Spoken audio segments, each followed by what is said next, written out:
Hey guys, it's Alyssa. I just wanted to reach out today and tell you about a really interesting article that I read this week. The article had everything to do with the scarce inventory in the housing market, which is especially prevalent here in the DC area. I actually blogged about it, and what it's talking about is how the scarce inventory might actually affect home sale projections for this year. But don't worry, I have some really great tips for both buyers and sellers that will help you navigate the market. So just listen up. Here we go. So I've got the tips for the sellers today. I'll be back next week with the tips for the buyers, so don't you worry. The tips for the sellers are, yes, it is a seller's market, but don't let that fool you, and don't let it mean that you're going to slack when it comes to prepping your house for the market. It's worth spending the extra few dollars to paint the walls, to clean the carpets, to redo the hardwood floors. It's worth it. What happens when a buyer walks in a home is a buyer wants to feel the aspect of the home. Yes, they pay the price and all of that, but they want to know that it's a home. And so keep in mind, whenever you're marketing a property, that it's going to be someone's home. It has been your home. Take the pride in it, make the changes, and you'll get the best price for it. It'll really pay off.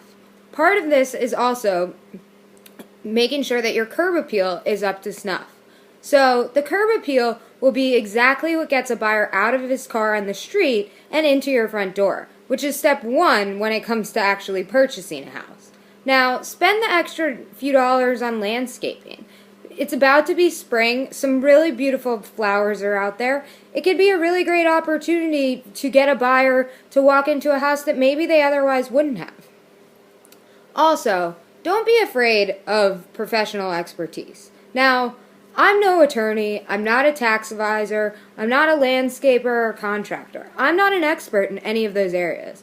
What I am an expert in is buying and selling homes. I work in real estate day in and day out. I live it, I breathe it, I love it. It's what I do, and it's what I want to help you do. With me, you'll get great contract expertise, negotiation skills, cutting-edge marketing opportunities, as well as your finger on the pulse of the market, which is really important when selling a house to get the best price. Last, but certainly not least, is price expertise. You're going to want to price your house aggressively. This doesn't mean you want to give your house away. It doesn't mean you should sell it for less than what it's worth. What an aggressive price means is that you're going to get the most buyers through the front door. So you're going to actually increase your odds of potentially getting multiple offers and potentially selling the house for list price or above list price. That's a really great opportunity and something that really can only happen in a seller's market. So if you need some other tips or if you're interested in selling your home, please contact me. You can go to my website where you can find all sorts of interesting information. You can fill out the seller questionnaire, or you can find all of my contact information. I'll be back next week to tell you guys all about my tips for buyers and navigating this market. Thanks so much. Have a great weekend.